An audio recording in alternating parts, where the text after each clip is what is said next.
வணக்கம் நண்பர்களே. விக்ரமாதித்தன் கதைகள் தொடரின் 4வது அத்தியாயத்திற்கு உங்களை வரவேற்கிறோம். கடந்த அத்தியாயத்தில் பர்த்ருஹரி மன்னன் ஒரு மாதுளம்பழத்தின் மூலம் உலக ஆசைகளைத் துறந்து தவக்கோலம் பூண்டதை நாம் பார்த்தோம். அத்தியாயம் 4 விக்ரமாதித்தன் தலைநகர் அமைத்த கதை. பர்த்ருஹரி ராஜன் துறவியாகிக் காட்டிற்குச் சென்ற பிறகு அவனுடைய சகோதரனான விக்ரமாதித்தன் கன்னியாபுரி மன்னனாக முடிசூட்டப்பட்டான். பட்டத்திற்கு வந்த விக்ரமாதித்தன் தெய்வம், அறநெறியாளர், கூன், குருடு, நொண்டி ஆகிய அனாதைகள் ஆகியோருக்கு தான தருமங்களைச் செய்தான். நல்ல வார்த்தைகளைச் சொல்லி வேலைக்காரர்களை திருப்தி செய்தான். மந்திரி பிரதானிகளிடம் சுமூகமாக நடந்து அவர்கள் நம்பிக்கையைப் பெற்றான். இவ்விதம் இருந்து வரும் நாளையில் விக்ரமாதித்தன் தன் பிரதம மந்திரியான பட்டியை அழைத்து, பட்டி, நாம் ஆட்சி செய்யும் பூமி சிறியதாய் இருக்கிறது. இன்னும் பல நாடுகளை சம்பாதித்து நம் பெயர் உலகம் முழுவதும் பரவும் வகையில் நாம் பரிபாலனம் செய்ய வேண்டும். காதவழைக்கு காதவழி நீளம் அகலம் கொண்ட விசாலமான தலைநகர் ஒன்றை நிறுவி அதிலிருந்து ஆட்சி புரிய வேண்டும். அத்தகைய நம் தலைநகரின் அருகில் ஒரு நதியும் தேவ சன்னிதானங்களும் அமைய வேண்டும். நீ புறப்பட்டுச் சென்று அதற்குத் தகுதியான இடத்தை அறிந்து வா என்று சொல்ல, பட்டி அரசனிடம் விடை பெற்றுக் கொண்டு புறப்பட்டான். வசனகிரி என்ற மலைச்சார்பிலே குணவதி ஆற்றின் கரையோரமாக பட்டி வரும்போது காட்டிலே ஓர் அதிசய ஸ்தலம் தென்பட்டது.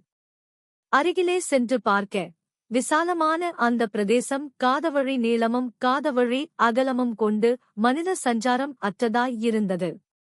அங்கு அநேக ஆலவிருட்சங்களும் தடாகக் கரையும் பத்திரகாளியம்மனின் பொய்கை ஸ்தலங்களும் நிறைந்திருந்தன. அங்கு இருந்த பொய்கையின் கரையில் பத்திரகாளியம்மனுக்கு ஒரு கோயில் இருந்தது.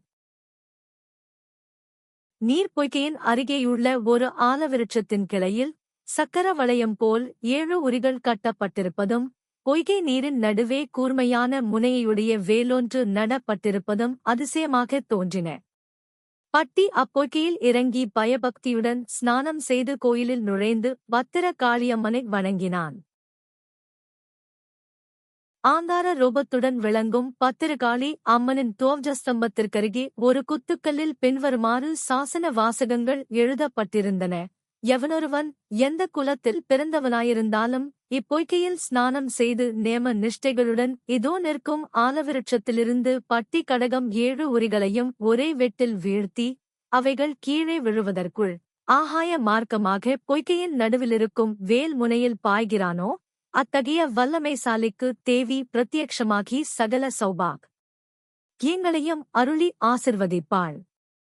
அவனே 56 தேச அரசர்களையும் வெற்றி கொண்டு அனைவருக்கும் அதிபதியாகி அரசாளுவான். மேற்படி கல்வெட்டை படித்த பட்டி உடனே தன் நகரம் திரும்பி விக்ரமாதித்த மன்னனிடம் தான் கண்ட அதிசய ஸ்தம்பத்தைப் பற்றிய விவரங்களைத் தெரிவித்தான்.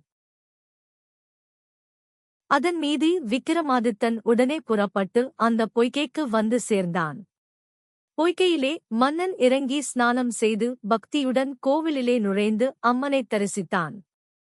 பிறகு வெளியே வந்து மரத்தின் மீது ஏறினான்.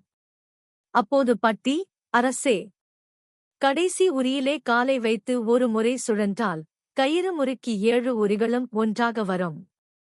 அப்போது ஒரே வெட்டாக வெட்டி வீழ்த்தலாம் என்றான். அவ்வாறே விக்ரமாதித்தன் 7 உரிகளையும் ஒன்றாகச் சேர்த்து வாள் உருவி ஒரே வெட்டாக வெட்டி விட்டு திட சித்தத்துடன் பொய்கையின் நடுவிலிருந்த கூர்மையான வேல் முனையை நோக்கி தலைகீழாகப் பாய்ந்தான். உடனே பத்திரகாளியம்மனும் பிரசன்னமாக விக்ரமாதித்தனை தன் 2 கைகளாலும் தாங்கிக் கொண்டு காப்பாற்றினாள். பட்டி தேவியை நோக்கி பலவாறாகவும் தோத்தரித்துப் புகழவே பத்திரகாளியம்மன் உச்சி குளிர்ந்து போனாள். விக்ரமாதித்தனும் மூர்ச்சை தெளிந்து எழுந்தான். விக்ரமாதித்தா, உன் தீரம் என்னை மகிழச் செய்துவிட்டது.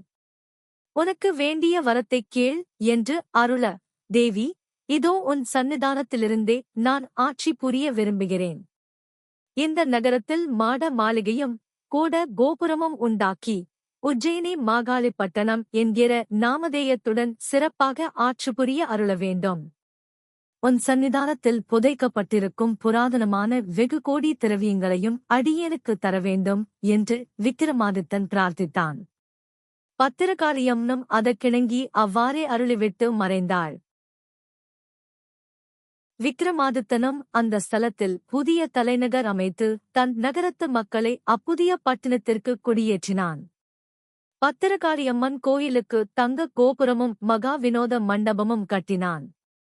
அதன் பின்னர் 56 தேசங்களையும் வென்று ராஜராஜாக்களும் வணங்கும்படி செய்து பூலோக அதிபதியாகி தன் அரண்மனை வாசலில் அசையா ஆராய்ச்சி மணி கட்டி ஒரு குறையுமின்றி அரசாட்சி நடத்தி வந்தான். தொடரும்.